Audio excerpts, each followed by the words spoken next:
Esperanza. Hablar de la esperanza es decir el lugar que ocupa el porvenir en la vida religiosa del pueblo de Dios, un porvenir de felicidad, al que están llamados todos los hombres.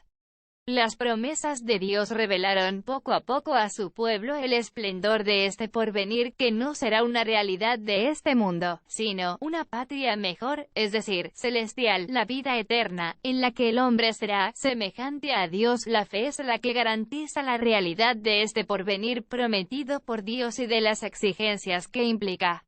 Por la confianza se apoya el hombre en Dios, de quien este porvenir depende. La esperanza, enraizada en la fe y en la confianza, puede entonces desplegarse hacia el futuro y activar con su dinamismo toda la vida del creyente. La esperanza mantiene la paciencia y la fidelidad, cuya expresión mayor, según el Nuevo Testamento, es el amor. Fe y confianza, esperanza, amor son, pues, diferentes aspectos de una actitud espiritual compleja, pero una. En hebreo, las mismas raíces expresan con frecuencia una u otra de estas nociones. Sin embargo, el léxico de la esperanza se refiere más especialmente a las raíces kava y ita, que los traductores expresaron lo mejor que pudieron en griego, el piso, el pispepoita, hipomenos, o en latín, spero, esp es confido, sustineo, expecto. El Nuevo Testamento y probablemente San Pablo establecerá con toda nitidez la tríada, fe, esperanza, caridad.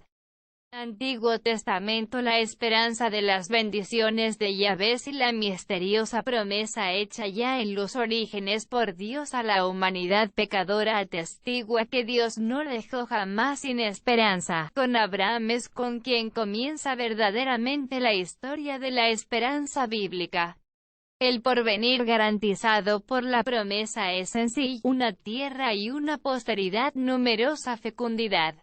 Durante siglos enteros los objetos de la esperanza de Israel seguirán siendo del mismo orden terrenal, la tierra que emana leche y miel, todas las formas de la prosperidad. Este vigoroso ímpetu hacia los bienes de este mundo no hace, sin embargo, de la religión de Israel una simple moral del bienestar.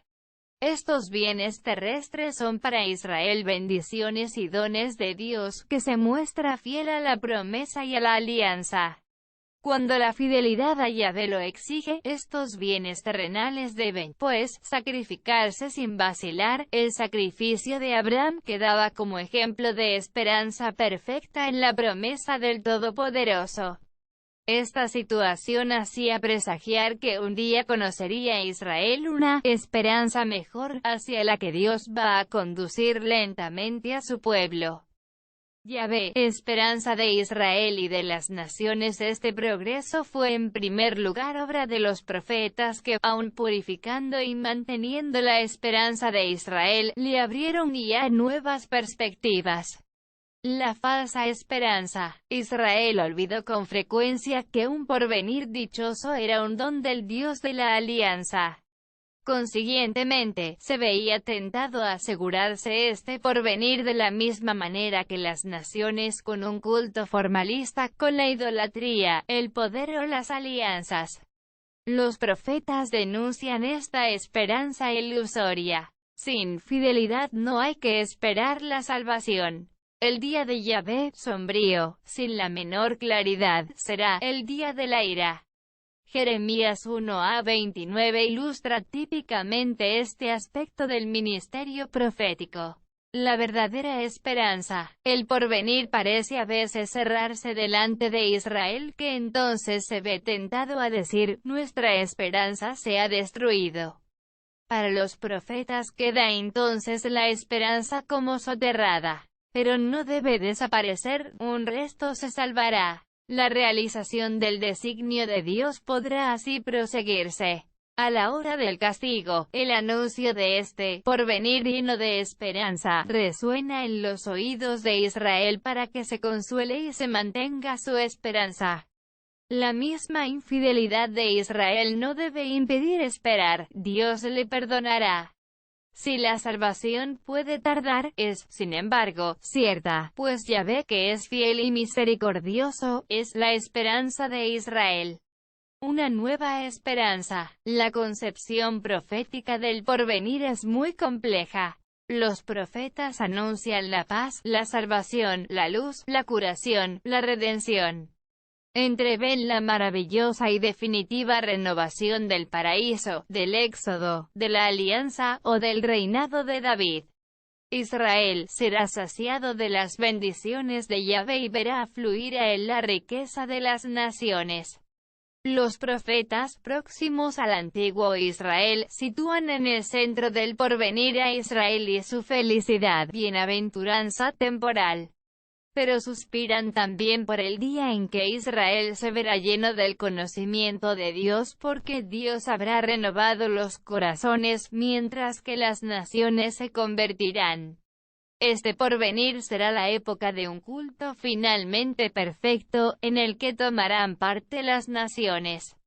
Ahora bien, la cima del culto es la contemplación de Yahvé.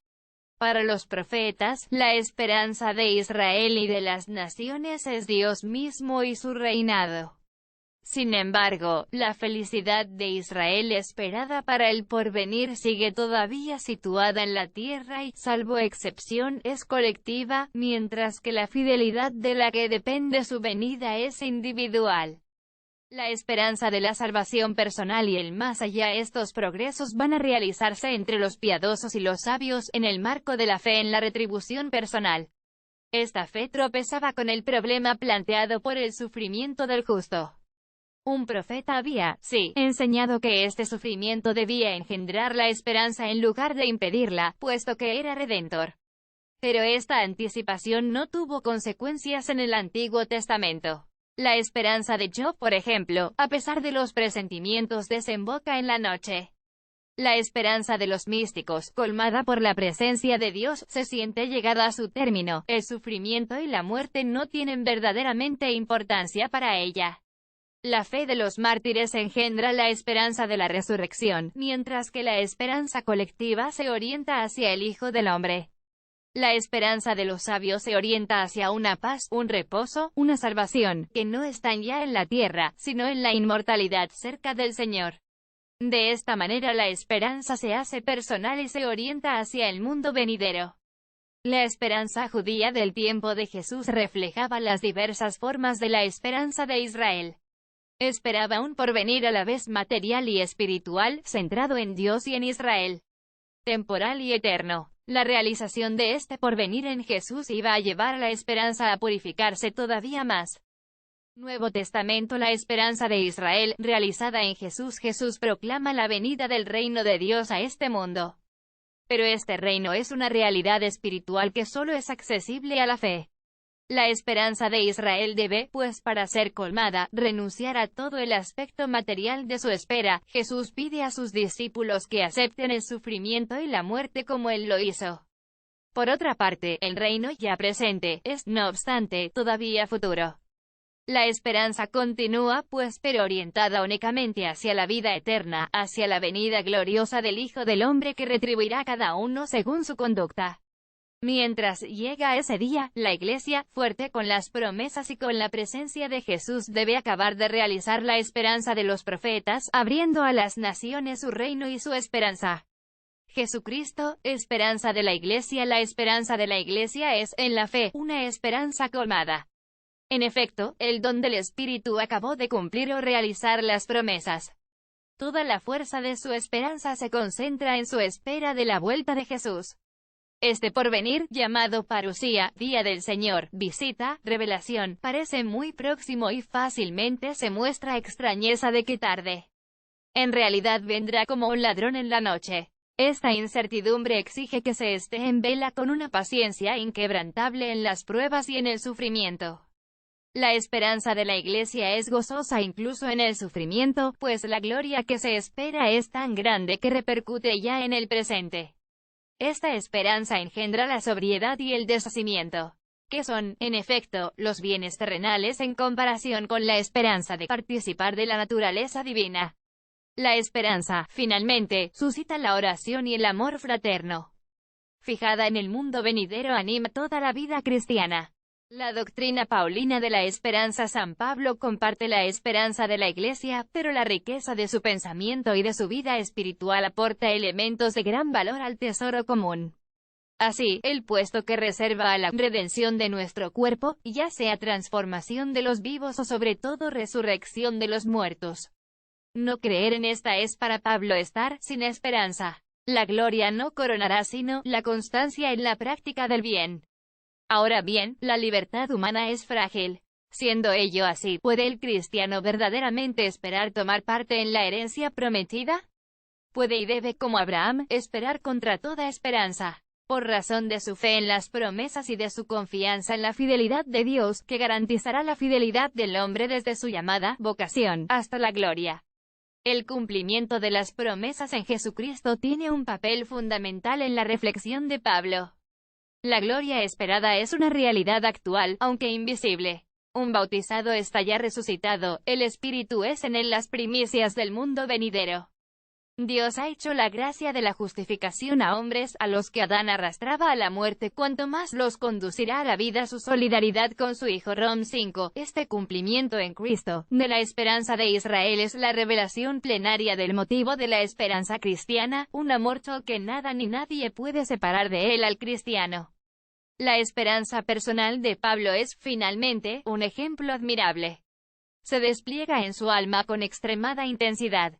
Gime por no estar todavía colmada y se regocija con el pensamiento del porvenir que espera. A su luz, las más legítimas esperanzas humanas pierden todo su valor. Apoyándose solo en la gracia de Dios y no en las obras, anima, sin embargo, con su dinamismo la carrera y el combate que sostiene Pablo para cumplir su misión, al mismo tiempo que evita ser él mismo descalificado. Entonces suscita, pero, en el Señor, nuevas esperanzas. Cuando su muerte parece próxima, espera el premio que coronará su carrera. Pero sabe que su recompensa es Cristo mismo. Su esperanza es ante todo la de estar con Él. El radical desinterés que supone se manifiesta todavía por su abertura a la salvación de los otros cristianos o paganos, a los que quiere revelar a Cristo, esperanza de la gloria. La esperanza de Pablo abraza así en toda su amplitud el designio de Dios y responde con amor al amor del Señor. Las nupcias del Cordero. La esperanza joansina no deja de ser una espera del retorno del Señor, de la resurrección y del juicio.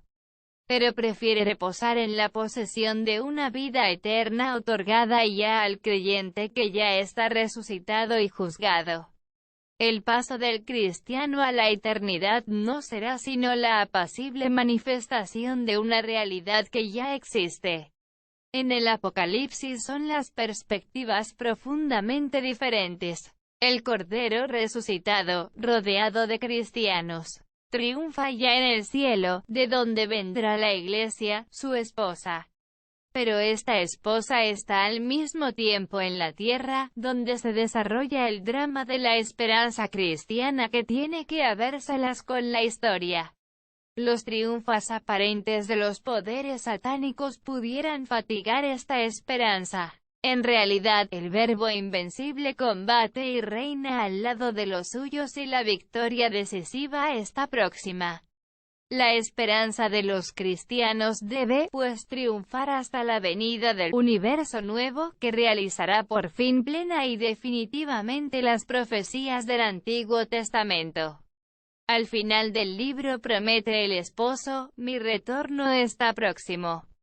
Y la esposa le responde, ven, Señor Jesús. Esta llamada reproduce una oración aramea de la Iglesia de los primeros días, Maranatá. La esperanza cristiana no hallará jamás mejor expresión, puesto que no es en el fondo sino el deseo ardiente de un amor que tiene hambre de la presencia del Señor.